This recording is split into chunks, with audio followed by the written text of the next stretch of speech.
Michelson Morley experiment. तो आज हम इसके बारे में डिस्कस करेंगे। ईथर हाइपोथेसिस क्या है, objective of Michelson Morley experiment,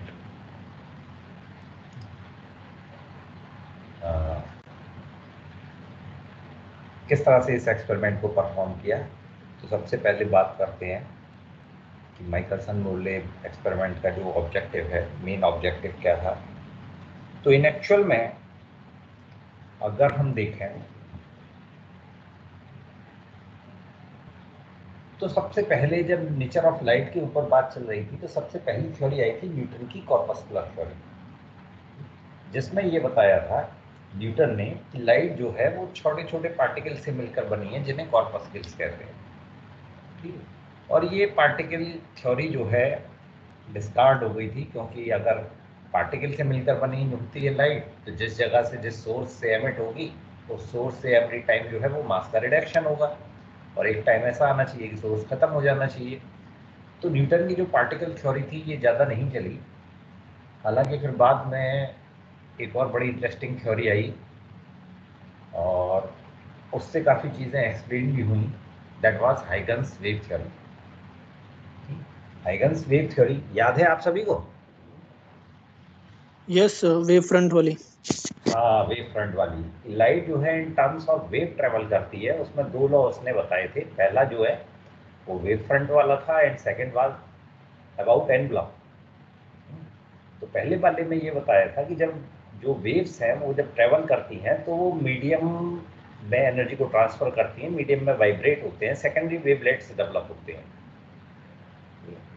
तो अगर हाइगन वेव थ्योरी को देखें तो हाइगन वेव थ्योरी में सबसे इंटरेस्टिंग चीज़ ये थी कि वेव को ट्रेवल करने के लिए मीडियम की ज़रूरत थी।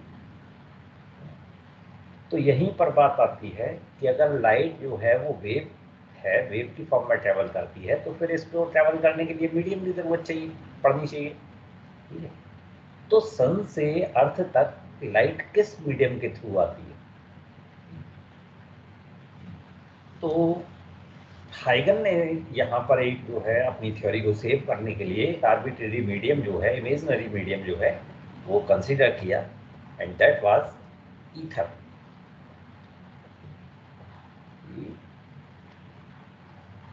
अर्थ और सन या हमारे और सन के बीच में हर जगह पर ईथर है। पूरा यूनिवर्स में ईथर पे है। हालांकि आज की तारीख में तो जो है वो डार्क मैटर के बारे में बात कही जाती है कि dark matter is everywhere. Dark matter की बात करेंगे, बड़ी इंटरेस्टिंग टॉपिक है ये भी, जब क्वांटम मैकेनिक्स में आएंगे। तो फिलहाल जो है हम 1887 जो है उसकी बात करते हैं। माइकलसन एंड मोरले जो है हाइगन थ्योरी की इसी चीज़ को पढ़ रहे थे। तो हाइगन ने बताया था कि सन और अर्थ या पूरे यूनिवर्स में एक आर्बिट्रेरी मीडियम है जो फिल है and that name was ether. और उसकी प्रॉपर्टी भी उन्होंने बताई थी कि ether is perfectly elastic, ether is transparent, ether is at completely rest position. Ether जो है वो कंप्लीटली रेस्ट पोजीशन में है and celestial bodies pass through it without producing any disturbance. Celestial bodies जो हैं, सेलेशियल बॉडीज समझते हो ना, यही अर्थ और जो मून है ये सारी चीजें, यस, इनको सेलेशियल बॉडीज भी बोलते हैं। तो ये बॉडीज जो हैं ये ईथर में से पास हो जाती हैं और कोई डिस्टर्बेंस क्रिएट नहीं करती। तो डिस्टर्बेंस क्यों क्रिएट नहीं करती, इसके लिए भी हाइगन ने जो है सजेस्ट किया था, because ether has no dragging. Ether dragging नहीं करता। ड्रैगिंग मतलब सरफेस कांटेक्ट नहीं करता किसी से। सरफेस कांटेक्ट नहीं होगा तो फिर डिस्टर्बेंस होने का मतलब ही नहीं है। तो ये कुछ ईथर की प्रॉपर्टी जो है ये सजेस्ट की थी हाइगन ने। और जो सबसे इंटरेस्टिंग चीज थी इसकी, दैट वाज कि ether is at completely rest position.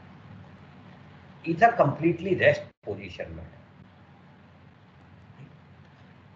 तो माइकलसन एंड मोरले का जब इस पर ध्यान गया कि ईथर जो है वो कंप्लीटली रेस्ट पोजीशन में है, तो उनके दिमाग में एक आइडिया आया कि भाई क्यों ना हम, क्योंकि ईथर रेस्ट फ्रेम में है और अर्थ जो है वो सन के चारों ओर मूव कर रही है, तो क्यों ना हम अर्थ की absolute velocity with respect to ether frame calculate कर लें। ठीक है, क्योंकि एब्सोल्यूट वेलोसिटी तो समझते हो ना आप लोग, velocity measured with respect to rest. Rest के रेस्पेक्ट में जो वेलोसिटी मेजर की जाती है दैट वाज एब्सोल्यूट वेलोसिटी। तो अगर हम कोई भी वेलोसिटी अगर मेजर कर रहे हैं अर्थ पर रहकर, तो वो एब्सोल्यूट वेलोसिटी नहीं है, क्योंकि अर्थ तो खुद मूव कर रही है।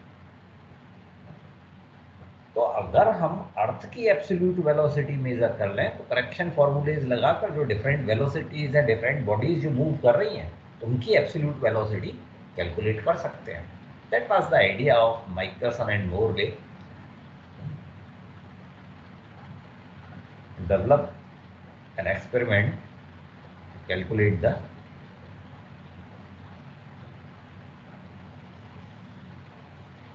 Absolute velocity of path. तो ये मेन ऑब्जेक्टिव था। और साथ के साथ हमने भाई जब वेलोसिटी ऑफ अर्थ कैलकुलेट कर सकते हैं, और तो साथ के साथ जो है ये भी हम मालूम कर सकते हैं कि ईथर सच में ही एग्जिस्ट करता भी है या नहीं, या हाइगन ने सिर्फ अपनी थ्योरी बचाने के लिए एक ऐसे ही बात रख दी, तो इसकी एग्जिस्टेंस क्या है। तो ये दो मेन ऑब्जेक्टिव जो है दिमाग में रखते हुए उन्होंने काम करना शुरू किया। तो अब बात ये थी कि भाई हमें absolute velocity of earth measure करनी है with respect to ether frame में, विद रेस्पेक्ट टू अर्थ वो रेस्ट फ्रेम, ईथर फ्रेम। तो एब्सोल्यूट वेलोसिटी तो तभी मेजर हो सकती है जब हम रेस्ट में जाएं, ठीक है ना। पर 1887 में ये सोचना कि स्पेस में हम जाकर वहां से वेलोसिटी ऑफ अर्थ कैलकुलेट कर लें, तो ये तो बहुत ही इम्पॉसिबल चीज़ है। हम स्पेस में ही 1950 के बाद गए, हालांकि एरोप्लेन वगैरह से हम ट्रैवल तो कर रहे थे, लेकिन स्पेस ट्रैवल जो है वो तो 1950 के बाद ही पॉसिबल हुआ।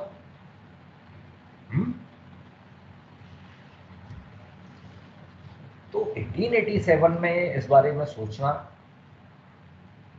जो है ये एक बहुत बड़ा टास्क था। तो फिर कैसे वेलोसिटी ऑफ अर्थ कैलकुलेट हो, तो माइकलसन एंड मोरले का ध्यान इस बात पर आया कि भाई हम रेस्ट में नहीं जा सकते, अर्थ पर रहते हुए ईथर में नहीं जा सकते, लेकिन हम ईथर से आने वाली किसी चीज से हम वेलोसिटी ऑफ अर्थ मेजर कर सकते हैं। अगर हम रेस्ट फ्रेम से आने वाली चीज को पकड़ लें, ठीक है, दो डिफरेंट पोजीशन पर, तो हम उससे वेलोसिटी ऑफ अर्थ कैलकुलेट कर सकते हैं। मेरा कहने का जो मतलब है, हालांकि आप अभी इसे नहीं थोड़ा समझ पा रहे होंगे, मेरा कहने का मतलब ये है कि अगर लाइट जो कि रेस्ट फ्रेम में से आ रही है और हम एक ऐसा एपरेटस डिजाइन कर लें जिससे कि हम लाइट को दो डिफरेंट पोजीशन पर पकड़ सकें, तो हम वेलोसिटी ऑफ अर्थ को नोट कर सकते हैं। ये उनका जो है बेसिक आइडिया था। तो उसके लिए उन्होंने, क्योंकि लाइट को किस तरीके से पकड़ा जा सकता है, लाइट को यंग ने बताया कि लाइट को अगर पकड़ना है तो इंटरफ्रेंस कराइए, और यंग्स डबल स्लिट एक्सपेरिमेंट की हेल्प से उन्होंने ये बात प्रूव करके दिखाई कि लाइट को जो है वो बड़ी आसानी से पकड़ा जा सकता है। किस तरह से आप देख सकते हैं इसे, कि अगर आपको यंग का एक्सपेरिमेंट याद है,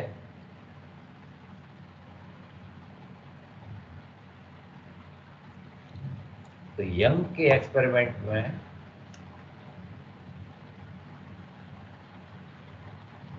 जो फॉर्मूला होता है यंग डबल स्लिट एक्सपेरिमेंट का, y इक्वल्स टू, याद है किसी को, Yes.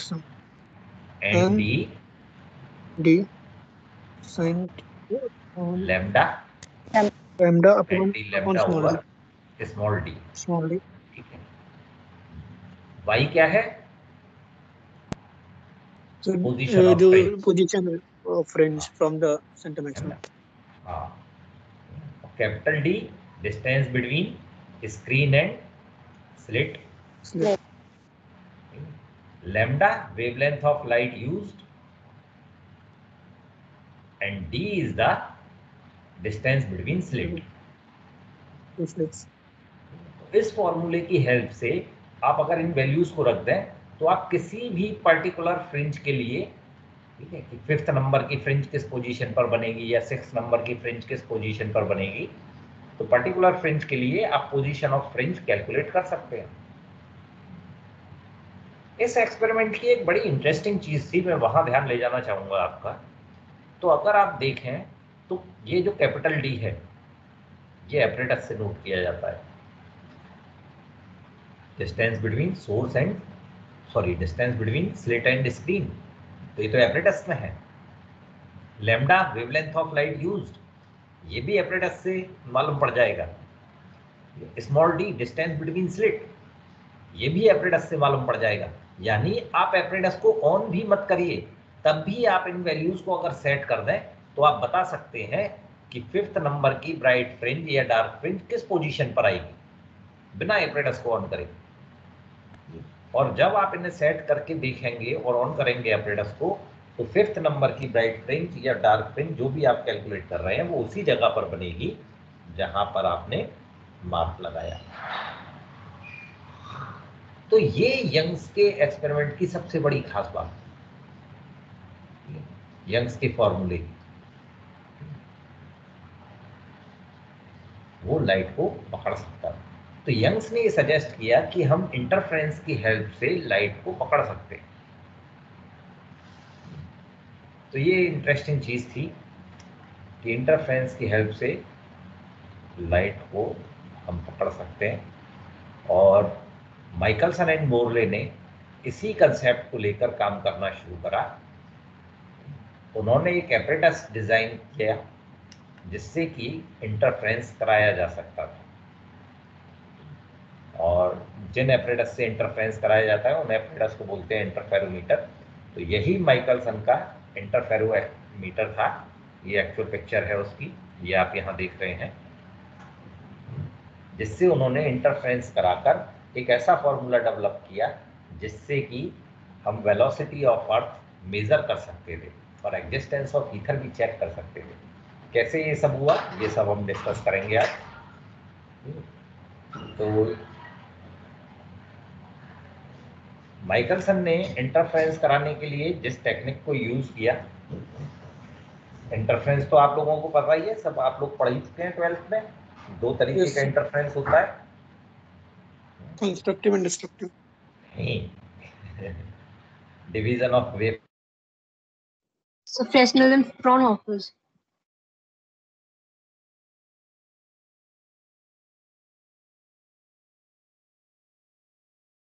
Hello, sir.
हेलो,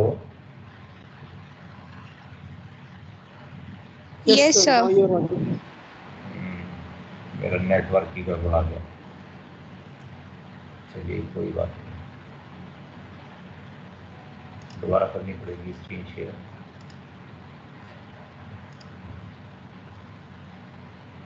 हाँ, तो मैं बात कर रहा था इंटरफेरेंस के ऊपर। तो इंटरफेरेंस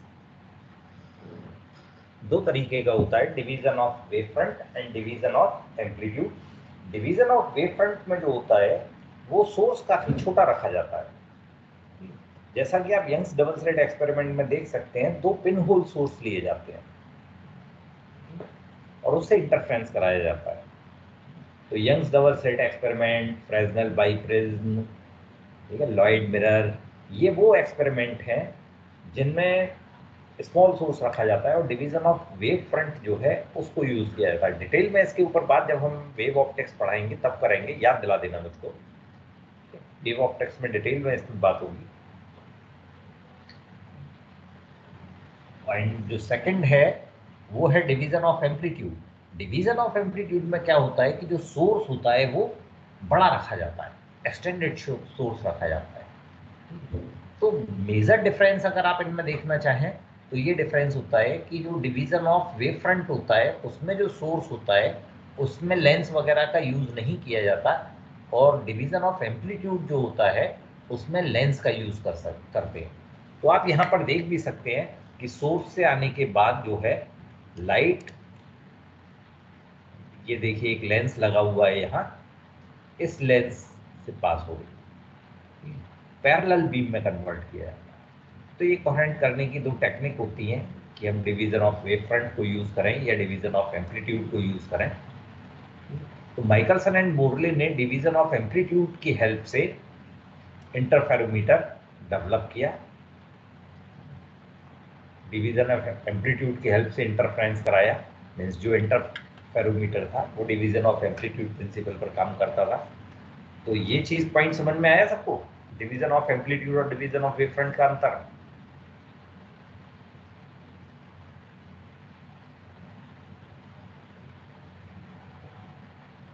तो चलिए, तो ये माइकलसन एंड मोरले का एक्सपेरिमेंट है। तो इन्होंने क्या किया कि सोर्स से आने वाली लाइट को एक लेंस, कन्वर्जिंग लेंस जो है इसके ऊपर डाला, और एक इससे पास होने के बाद लाइट को इन्होंने semi silvered glass plate, semi silvered आधी जो है वो पॉलिश हो रही थी सिल्वर, और आधी जो है वो ट्रांसपेरेंट थी। तो सेमी सिल्वर्ड ग्लास प्लेट पर इस पर डाला। तो सेमी सिल्वर्ड ग्लास प्लेट पर डालने से क्या हुआ कि जब लाइट, आप देखें ये P semi silvered glass plate है, इस पर आई तो 2 पार्ट में डिवाइड हो गई, पार्टली रिफ्लेक्ट हो गई और पार्टली ट्रांसमिट हो गई। तो ये अगर रिफ्लेक्टेड लाइट, इसको रे 1 हम नाम दें, और ये ट्रांसमिटेड लाइट इसको रे 2 नाम दें।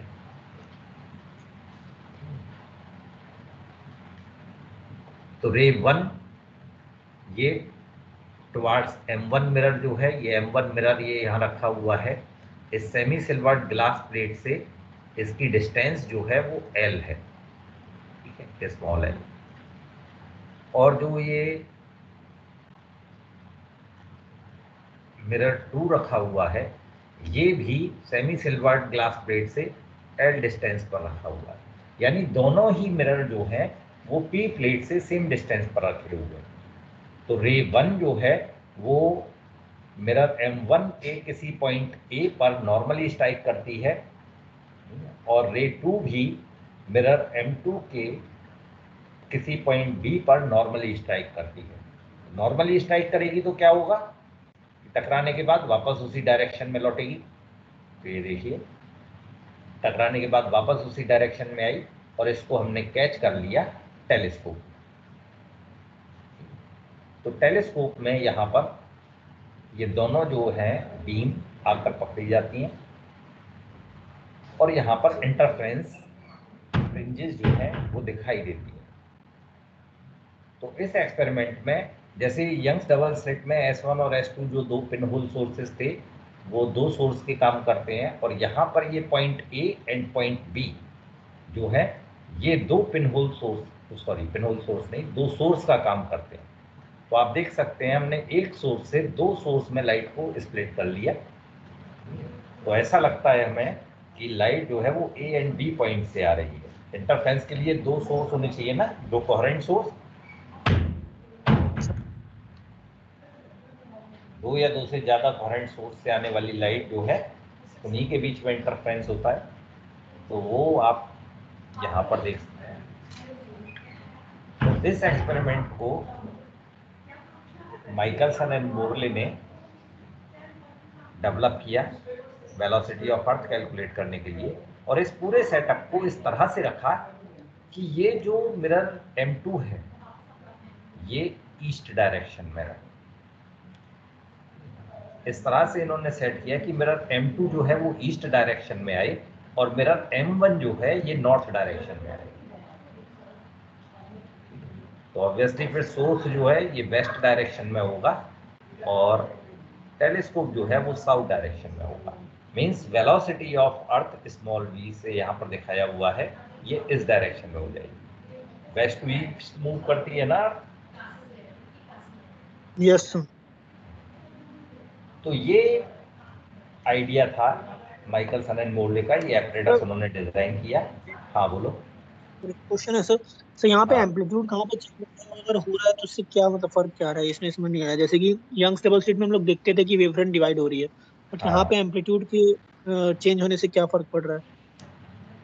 ये इंटरफेरेंस की ही एक टेक्निक है ना। इंटरफेरेंस सिर्फ डिवीजन ऑफ वेव फ्रंट से ही नहीं होता है। जैसे यंग्स के आपने एक्सपेरिमेंट में देखा, उसमें क्या कोशिश की जाती है एक्चुअली, फिर उसके लिए तो इंटरफेरेंस वाले उसमें आना पड़ेगा पार्ट में। मैं सोच रहा था उसे थर्ड यूनिट में ही डिस्कस करूं, पर चलिए अभी थोड़ा सा आइडिया दे देता हूँ। ठीक है, आप ऐसे समझ लीजिए कि यंग्स का तो एक्सपेरिमेंट में कोई दिक्कत नहीं है ना। No sir. चलो फिर भी यहाँ पर एक मैं एक काम करता हूँ, एक डायग्राम से ले लेता हूँ। एक मैं जरा ब्लैंक पेज ढूंढ लूँ। हाँ, यहाँ पर देखो, जैसे यंग्स का एक्सपेरिमेंट था तो ये हमारे पास पिन होल सोर्स था F, ठीक है, और इसके आगे हमने दो सोर्स लगा दिए। इंटरफेरेंस के लिए इंटरफेरेंस कराना है तो हमें कैसा वेव फ्रंट चाहिए? Plane wavefront. ठीक है, पिन होल ना, पिन होल सोर्स से कैसा वेव फ्रंट डेवलप होता है? वो स्फेरिकल स्फेरिकल वेव फ्रंट। तो स्फेरिकल वेव फ्रंट से इंटरफेरेंस तो नहीं हो सकता। तो इसलिए क्या किया जाता है कि ये जो दो स्लिट हैं ये सोर्स से थोड़ी डिस्टेंस पर रखी जाती हैं, जिससे कि एक बड़ा सा वेव फ्रंट डेवलप हो जाए। और इन दोनों के बीच की जो डिस्टेंस होती है ना, स्मॉल डी, ठीक है, ये लगभग मैक्सिमम 2 mm होती है। तो आपने पढ़ा भी होगा कि अगर सस्टेन इंटरफेरेंस के लिए ना स्मॉल डी की वैल्यू काफ़ी कम होनी चाहिए, ठीक है, मैक्सिमम डिस्टेंस 2 mm होती है। तो आप 2 mm समझ सकते हैं कितना होगा, इसलिए कि ये दोनों जो हैं वो प्लेन वेव फ्रंट की तरह से काम करते हैं। स्फेरिकल वेव फ्रंट क्योंकि इतना बड़ा हो जाएगा यहाँ तक जाते जाते कि यहाँ पर ये दोनों सोर्स ऐसे लगेंगे जैसे अर्थ के ऊपर आपने दो 25-25 पैसे के सिक्के रख दिए हैं, तो वो प्लेन सही हो जाएगा ना। अर्थ का उन दो के बीच की डिस्टेंस, दो कॉइन के बीच की डिस्टेंस, तो वो प्लेन वेव फ्रंट की तरह से काम करेगा। तो यहाँ पर जो इंटरफेरेंस होगा उसको हम आसानी से ऑब्जर्व कर सकते हैं। यानी हमारा क्या एम है कि प्लेन वेव फ्रंट डेवलप हो। ठीक है, अब हम डिवीजन ऑफ एम्पलीट्यूड पे चलते हैं। डिवीजन ऑफ एम्पलीट्यूड में क्या होता है कि लाइट हर डायरेक्शन में जा रही है।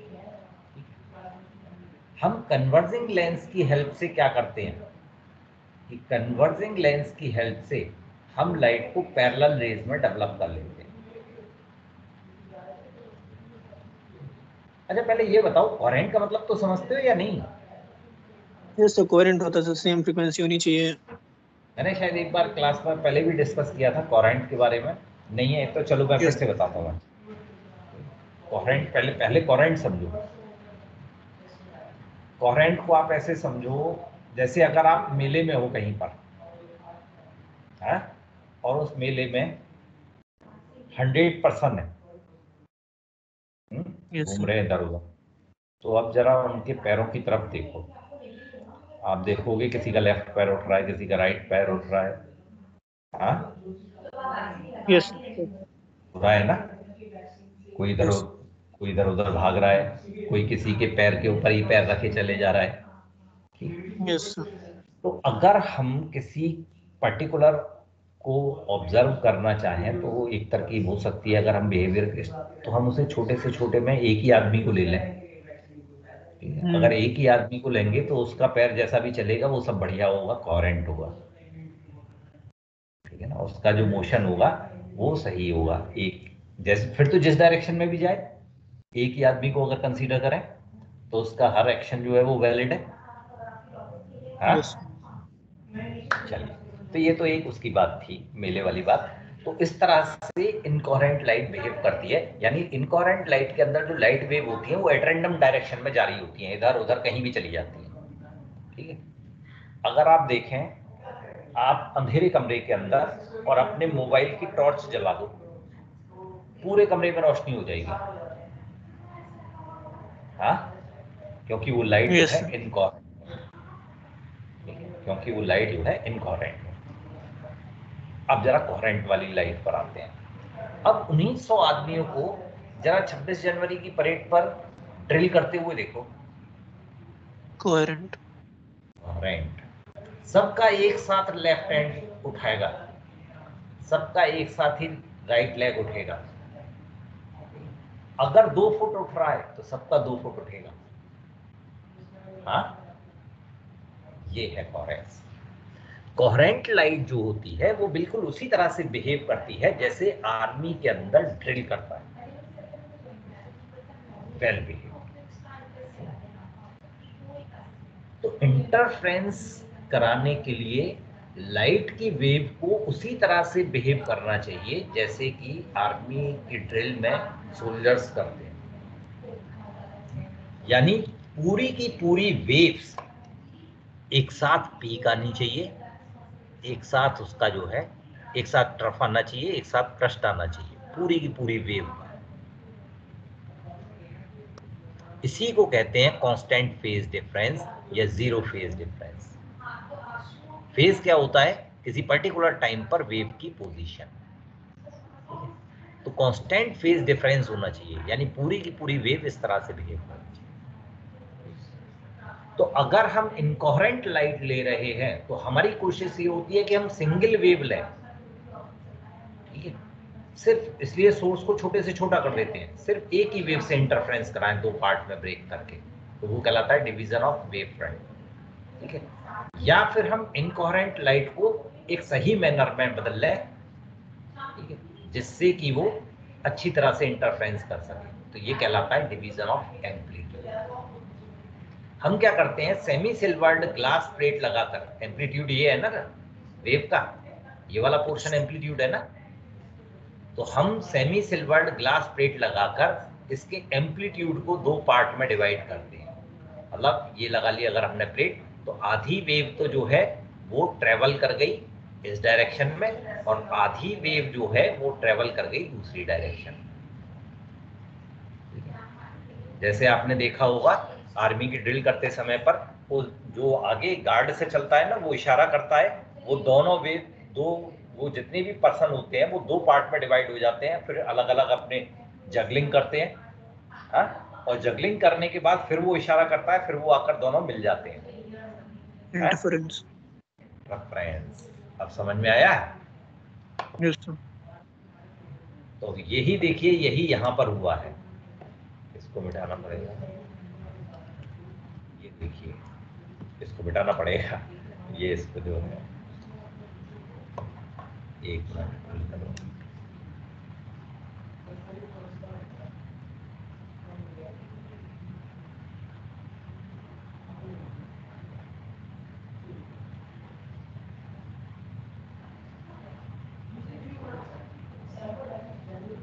ये देखो, यही यहां पर हुआ है। पहले हमने, देखना गौर से, ये वेव आई, दो पार्ट में डिवाइड कर दिया, फिर उसके बाद इशारा हुआ और दोनों वेव वापस आई और मिलकर इंटरफ्रेंस कर। तो ये इंटरफ्रेंस कहलाता है division of amplitude.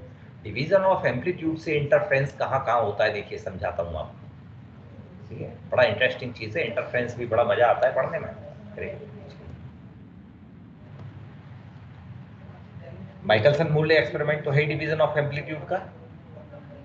Newton's ring, Newton's ring, हालांकि न्यूटन पार्टिकल नेचर का मानने वाला था, बाद में ये बात डिस्कवर हुई कि ये जो न्यूटन ने जो चीज देखी है वो डिवीजन ऑफ एम्पलीट्यूड का एग्जाम्पल है, इंटरफ्रेंस का एग्जाम्पल है। वो न्यूटन्स रिंग जब हम पढ़ाएंगे तब दिखाएंगे आपको उसमें।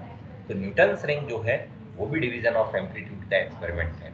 और देखिए एक बड़ी इंटरेस्टिंग चीज दिखाता हूँ, एक एक्सपेरिमेंट करते हैं सब लोग, जरा ध्यान इधर दें। एक पानी का जग ले लीजिए, ले लिया? इसे थॉट में लेना है इस। हाँ हाँ, थॉट एक्सपेरिमेंट। अरे वैसे मत ले लेना अपने घर का, कभी मम्मी मारेंगी नहीं तो। यस कि पढ़ रहे हो या उधम कर रहे हो। तो ये वाटर जग ले लीजिए सब लोग, और उसमें एक मुट्ठी जो है वो सर्फ डाल लीजिए, कपड़े धोने वाला, ठीक है। अब उसको डिसॉल्व करिए उसके अंदर। यस सर, कर लिया डिसॉल्व अच्छी तरह से? यस सर, हो रहा है, हो गया। अब अपना हाथ ऐसे ही बंद रखिए, सारी फिंगर्स जो हैं वो मिली हुई होनी चाहिए। अब अपने उसको हाथ को निकालिए उसमें से और फिंगर को स्ट्रेच करिए। तो क्या देख रहे हैं, फिल्म बन रही है फिंगर्स के बीच में। Yes sir. हाँ, देख गई सबको फिल्म? Yes sir. हाँ, अब इस फिल्म में देखिए, आपको इस फिल्म में जो है कलर्स दिख रहे होंगे। Yes sir. Yes sir. देख रहे हैं सबको कलर? सब ने देखे होंगे, बच्चे बहुत खेल करते हैं इस तरह का। इससे फिल्म कलर होता है। हाँ, ये जो कलर्स बन रहे हैं, ये कलर्स डिवीजन ऑफ एम्पलीट्यूड से बन रहे हैं। इंटरफ्रेंस पैटर्न है, वो जो कलर है वो इंटरफ्रेंस पैटर्न है और ये डिवीजन ऑफ एम्पलीट्यूड से बन रहा है, ठीक है। किस तरह से ये कलर फॉर्मेशन होता है, इंटरफ्रेंस इन थिन फिल्म जो है, वो 3rd यूनिट में आएगा ये टॉपिक। आप मुझे याद दिला देना, वहां पर इसे और ज्यादा डिटेल से समझाएंगे कि कैसे कोहेरेंट हुआ, कैसे डिवीजन ऑफ एम्पलीट्यूड हुआ वहां। तो चलिए, हम बात कर रहे थे माइकलसन मूल्य एक्सपेरिमेंट्स पर, फिर से वापस उसी पर आते हैं। तो ये पॉइंट क्लियर हुआ सबको अच्छी तरह से? Yes sir. तो अच्छा, मुझे ये बताओ कि P पॉइंट से लाइट A पॉइंट तक गई, L डिस्टेंस ट्रेवल करी C वेलोसिटी से, ठीक है, और फिर A पॉइंट से वापस P पॉइंट तक आई, तो इसने कितना टाइम लिया यहाँ से यहाँ तक ट्रेवल करने में? अगर मैं इसे T1 नाम दूं तो कितना टाइम लिया इसने P से A तक जाके और फिर वापस P तक आने में?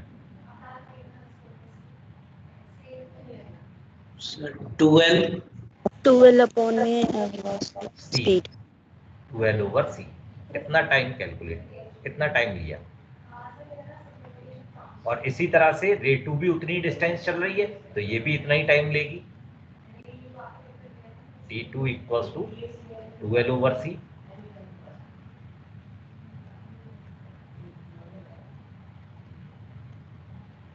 ये भी इतना ही टाइम लेगी, यानी दोनों ही पाथ को, रे और रे 2 दोनों ही पाथ को ट्रेवल करने में सेम टाइम दे रही है, ठीक है।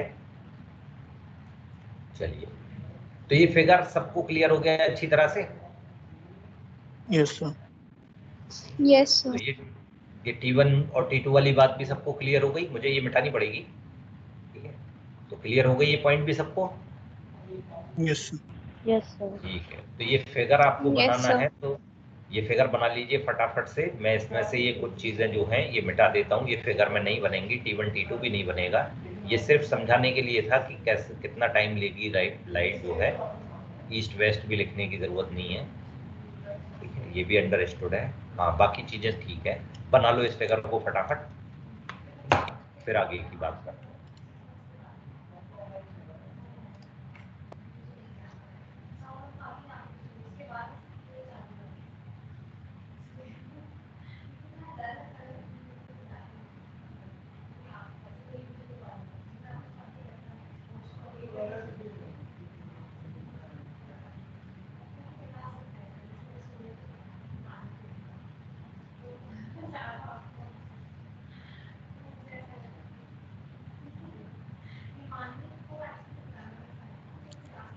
सर अटेंडेंस भी ले लीजिए सर।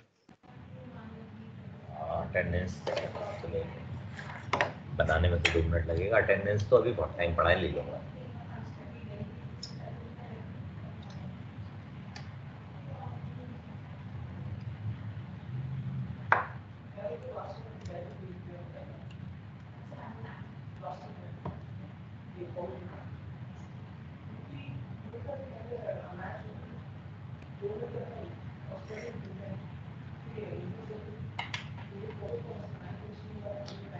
बन गया सभी का?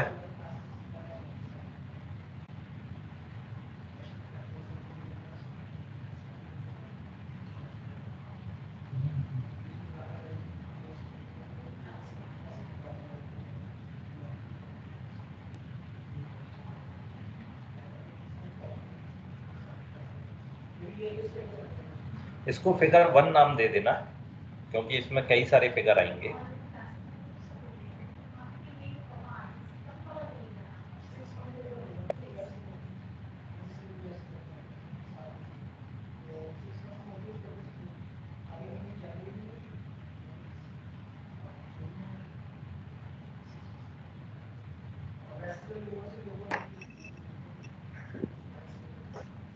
यस सर, बन गया। बन गया? तो लिख लीजिए इस फिगर के ऊपर, the experimental arrangement of Michelson-Morley experiment is shown in figure 1। पूरा डिस्क्रिप्शन वगैरह लिखने की जरूरत नहीं है, ठीक है? ये सिर्फ एक लाइन लिख लीजिए,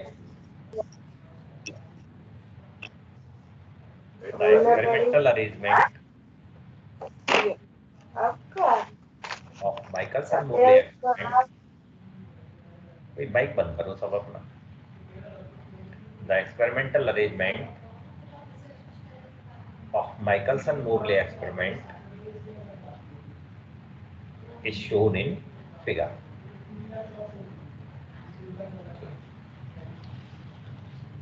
चलिए, तो इतनी चीज क्लियर हो गई।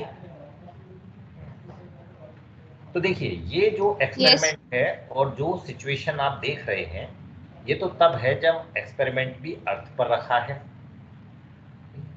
और आप भी अर्थ पर हैं, ऑब्जर्वर भी अर्थ पर है, एपरेटस भी अर्थ पर है। तो ये जो रे 1 और रे 2 है, इनके पाथ आपको इस तरह से दिखाई दिए परपेंडिकुलर डायरेक्शन में जाते हुए। मैं एक्चुअल में जो चीज समझाना चाह रहा हूँ वो ये है कि अगर हम इस एपरेटस को, ये एपरेटस तो अर्थ पे ही रहे, अब क्योंकि हमें विद रेस्पेक्ट टू ईथर जो कि कंप्लीटली रेस्ट पोजीशन में है, उसके रेस्पेक्ट में निकालना है, तो अगर हम रेस्ट में से इस एपरेटस को देखें, इसी सारी सिचुएशन को देखें, तो क्या वो इसी तरीके से दिखाई देंगी जैसी अभी हमें दिखाई दे रही है? मेरी बात को समझने के लिए जरा एक और थॉट एक्सपेरिमेंट को समझिए। जो मैं कहना चाह रहा हूँ वो आप तब आसानी से समझ जाएंगे इस एक्सपेरिमेंट के थ्रू, ठीक है? एक और थॉट एक्सपेरिमेंट को जरा कंसीडर करिए। आप लोग एक ट्रेन में बैठे हैं, विंडो ओपन रहने दीजिए, कोई दिक्कत नहीं है, और ट्रेन कांस्टेंट वेलोसिटी से मूव कर रही है। आपके साथ आपका फ्रेंड है, ठीक है? दोनों लोग बैठे हुए हैं। आपका फ्रेंड एक कॉइन टॉस कर रहा है परपेंडिकुलर डायरेक्शन में, कॉइन टॉस कर रहा है। तो आप क्या देखेंगे, जब ट्रेन कांस्टेंट वेलोसिटी से मूव कर रही है तो वो अपवर्ड डायरेक्शन में कॉइन को टॉस कर रहा है और वो वापस सीधा उसके हाथ में आ रहा है। किया होगा ये, आप लोगों ने भी किया होगा एक्सपेरिमेंट, ठीक है? अगर कांस्टेंट वेलोसिटी से किसी गाड़ी में बैठे हुए हो तो आपने भी किया होगा ये, कि आपने टॉस किया होगा और वो वापस सीधा आपके हाथ में ही आया होगा। हाँ, यानी जिस डायरेक्शन में गया उसी डायरेक्शन में वापस आया। तो आपको लगेगा परपेंडिकुलर फेंका है, परपेंडिकुलर ही आ गया। लेकिन अगर समझ में आया ये एक्सपेरिमेंट सबको? Yes yes sir. Yes sir. लेकिन अगर आपका फ्रेंड ये एक्सपेरिमेंट ट्रेन के अंदर कर रहा हो और ट्रेन कांस्टेंट वेलोसिटी से मूव कर रही है, पर अब आप इस जो इवेंट है इसको आप प्लेटफॉर्म पर खड़े होकर देख रहे हैं, बाहर रेस्ट में से खड़े होकर देख रहे हैं, तब कैसा दिखेगा?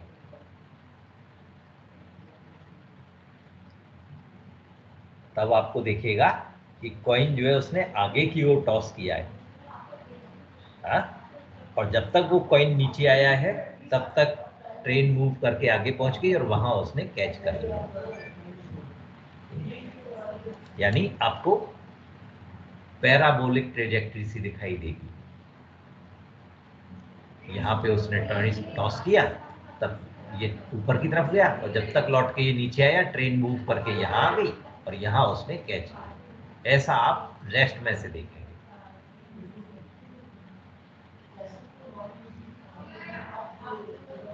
हाँ, ऐसा ही देखेंगे ना? Yes sir.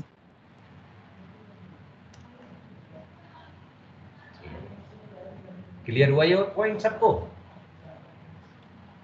Yes sir. Yes sir. तो इसका मतलब ये हुआ कि अगर हम इसी इवेंट को जो हम यहाँ देख रहे थे अर्थ के ऊपर, अगर रेस्ट फ्रेम में से देखें तो ये इवेंट कुछ इस तरह से दिखाई देगी। ये देखिए रेस्ट फ्रेम में तो जिस डायरेक्शन में जा रहा है उसी में वापस आ रहा है, लेकिन अगर मूविंग फ्रेम में से देखें तो मूविंग फ्रेम में से हमें दिखेगा कि ये लाइट ए पॉइंट पे स्ट्राइक करने के बजाय ए डैश पॉइंट पर स्ट्राइक कर रही है, जो मैंने नीली डॉटेड लाइन से दिखाया हुआ है।